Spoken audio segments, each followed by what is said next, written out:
Hello friends, welcome to defence matrix.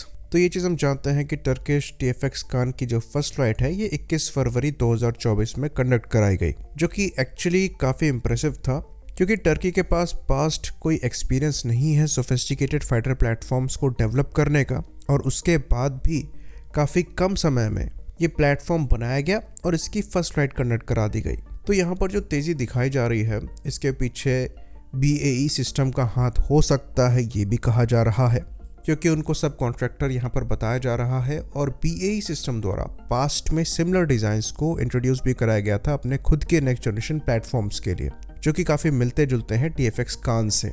तो अब सवाल यहाँ पर ये उठता है कि क्या टर्की द्वारा जल्दी कराई गई और एक इमेच्योर डिज़ाइन को फ्लाई कराया गया कोई पॉलिटिकल पॉइंट स्कोर करने के लिए?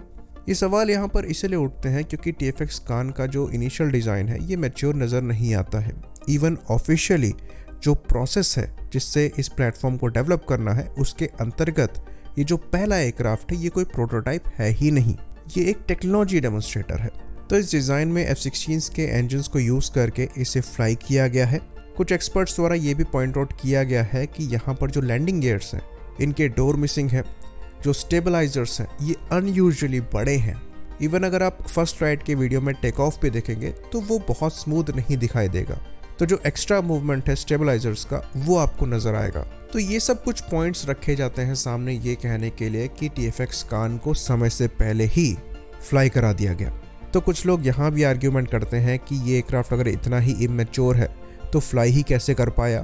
तो ये चीज़ हम आपको बता दें कि आजकल modern fighter platform flight computers को यूज़ करते हैं फ्लाई करने के लिए, और ये कंप्यूटर इतने ज़्यादा एफिशिएंट होते हैं कि ये अनस्टेबल और वियर्ड डिज़ाइन को भी बड़े आराम से फ्लाई करा सकते हैं।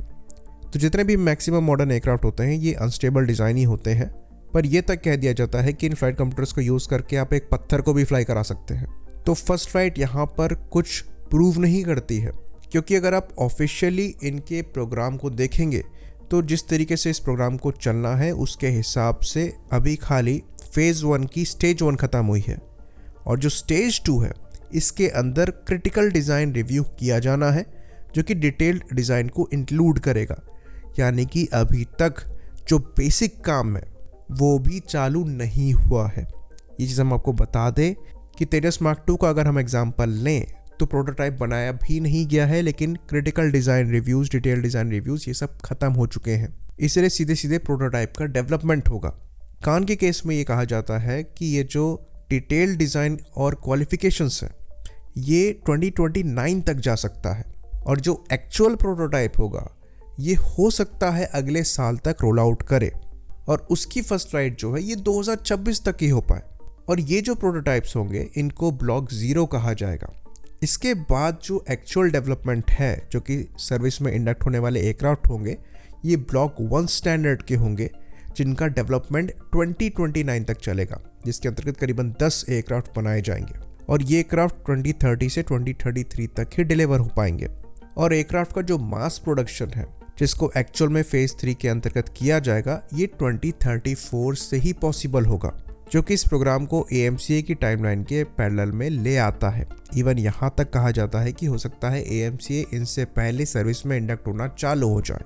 ऑल्दो ये चीज़ हम बता दें कि ब्लॉक 1 स्टैंडर्ड के जो एयरक्राफ्ट हैं ये हो सकता है टर्किश एयरफोर्स द्वारा AMCA से पहले सर्विस में इंडक्ट कर लिए जाएँ, लेकिन वो काफ़ी लिमिटेड कैपेबिलिटी के साथ होंगे। जो एक्चुअल कॉम्बैट कैपेबिलिटी है ये फेज़ 3 के प्लेटफॉर्म्स के साथ ही मिलेगी, जिनके लिए 2034 की टाइमलाइन रखी गई है। तो इवेंचुअली ये जो आर्ग्यूमेंट यहाँ पर रखा जाता है कि हो सकता है टर्की ने TFX कान की फर्स्ट फ्लाइट जल्दबाजी में कराई हो, इसको लेकर कई सपोर्टिव पॉइंट्स मिलते हैं, तो ये वैलिड पॉइंट नज़र आता है। बाकी टर्की का जो काम है ये फिज़िकली ज़्यादा नज़र आता है, साथ ही साथ PR के मामले में भी टर्की काफ़ी ज़्यादा एक्टिव है, तो ये भी इनके लिए एक प्लस ऐड करता है। पर फिर भी एफिशिएंसी की दाद तो देनी पड़ेगी, क्योंकि ये एकमात्र प्रोजेक्ट नहीं है जो कि टर्की द्वारा चलाया जा रहा है।